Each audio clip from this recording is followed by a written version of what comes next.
ರಾತ್ರಿ 1 ಗಂಟೆ ಗಂಟ ಆಟಾಡಿ ಮಾಡಿದ ಪಜಿತಿ ನೋಡಿ ಮನೆಗನ್ನ. ಹಾಯ್ ಹಲೋ ಇನ್ಸ್ಟಾ ಫ್ಯಾಮಿಲಿಗೆ good morning, welcome back to my mini blog.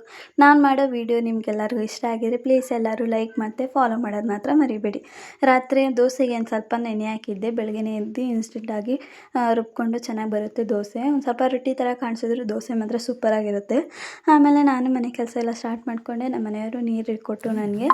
ಆಮೇಲೆ ಒಂದು ಸ್ವಲ್ಪ ಮನೆ ಕೆಲಸ ಎಲ್ಲ ಮುಗಿಸ್ಕೊಂಡು ಫಸ್ಟು ಬಂದು ಕಾಫಿ ಟೀ ಎಲ್ಲ ಮಾಡಿಕೊಟ್ಬಿಟ್ಟು, ಇವತ್ತು ಜೋಳ ಹಾಕಕ್ಕೆ ಹೋಗ್ತಾಯಿದ್ರು. ಸೊ ಹಂಗಾಗಿ ಹೊಲಕ್ಕೆಲ್ಲ ಪ್ಲಾಸ್ ಕಟ್ಟಿ ನಮ್ಮ ಮನೆಯವರು ನಮ್ಮ ಅತ್ತೆ ಎಲ್ಲ ಹೊರಗಡೆಯಿಂದ ಎಲ್ಲ ಕೆಲಸ ಮಾಡ್ಕೊತಾಯಿದ್ರು, ಬೆಳಗ್ಗೆ ಹೋಗ್ಬೇಕಲ್ಲ. ಸೊ ಹಂಗಾಗಿ ಅವ್ರಿಗೆಲ್ಲ ಅಲ್ಲೇ ಹೋಗಿ ಟೀ ಕಾಫಿ ಎಲ್ಲ ಕೊಟ್ಬಿಟ್ಟು ಆಮೇಲೆ ಬಂದು ಟೀ ಎಲ್ಲ ಪ್ಲಾಸ್ಟಿಕ್ ಕಟ್ಟಿಟ್ಟೆ. ಒಂದು ಸ್ವಲ್ಪ ರಾತ್ರಿ ಟೊಮೊಟೊ ಗೊಜ್ಜು ಉಳ್ಕೊಂಡಿತ್ತು, ಅದಕ್ಕೆ ದೋಸೆ ಮಾಡ್ಕೊಳ್ಳೋದು ಅಂದ್ಕೊಂಡೆ. ಆಮೇಲೆ ಅದೇ ಗೊಜ್ಜಿಗೆ ಅನ್ನ ಮಾಡಿಬಿಡು, ಮಧ್ಯಾಹ್ನಕ್ಕೆ ಅದೇ ಆಗುತ್ತೆ, ಬೆಳಗ್ಗೆಗೆ ಒಂದು ಸ್ವಲ್ಪ ಚಟ್ನಿ ರುಬ್ಬಿಟ್ರೆ ಆಗುತ್ತೆ ಅಂತ ಅಂದರು ನಮ್ಮತ್ತೆ.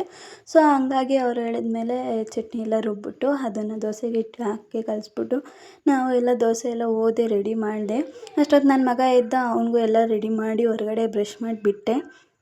ನನ್ನ ಮಗಂತೂ ಶಾಕ್ ಆಗ್ಬಿಟ್ಟಿತ್ತು ಅವ್ರ ಅಪ್ಪಂಗೆ ನೋಡ್ಬಿಟ್ಟು, ಯಾಕಂದರೆ ಇಷ್ಟೊತ್ತಿಗೆಲ್ಲ ಹೊಲಕ್ಕೆ ಹೊಂಟೋಗ್ಬಿಡೋರು, ಇವತ್ತು ಮಾತ್ರ ಅವರಲ್ಲ ಅಂತ ಅವ್ರ ಹತ್ರ ಒಂದು ಸ್ವಲ್ಪ ಹೊತ್ತು ಕುಣಿಸ್ಬಿಟ್ಟು ನಾನೇ ಎಲ್ಲ ಕೆಲಸ ಮುಗಿಸ್ಕೊಂಡೆ. ಆಮೇಲೆ ಅವರು ಮೇವೆಲ್ಲ ಇಡಬೇಕಿತ್ತು, ಅದಕ್ಕೆ ಹೋದ್ರು ಅವರು. ಆಮೇಲೆ ನಾನು ಇದ್ದಿದ್ದೆ ಮಧ್ಯಾಹ್ನದ ಮೇಲೆ ಕಸ ಎಲ್ಲ ಗೋರಿ ಮೇವೆಲ್ಲ ಇಟ್ಟು ಅದನ್ನೆಲ್ಲ ತೊಳೆದೆ, ಮತ್ತೆ ಗಲೀಜು ಮಾಡ್ಕೊಡ್ತವೆ ಅಂತ ಅಷ್ಟೆಲ್ಲ ಗಲೀಜು ಮಾಡ್ಕೊಂಡಿದ್ರು. ತೊಳೆದ್ರು ಏನೂ ಪ್ರಯೋಜನ ಇಲ್ಲ, ಮತ್ತೆ ಹಂಗೆ ಕುತ್ಕೋತದೆ, ಹಂಗೆ ಗಲೀಜು ಮಾಡ್ಕೋತದೆ. ಇಷ್ಟನ್ನೆಲ್ಲ ಮಾಡೋಷ್ಟೊತ್ತಿಗೆ ಸಂಜೆನೇ ಆಗೋಯ್ತದೆ. ಸ್ವಲ್ಪ ಬಟ್ಟೆನೂ ಇತ್ತು, ಅದನ್ನೆಲ್ಲ ವಾಶ್ ಮಾಡಿಬಿಟ್ಟು ಆಟಿಗೆ ಮೇವೆಲ್ಲ ಹಾಕಕ್ಕೆ ಬಂದೆ.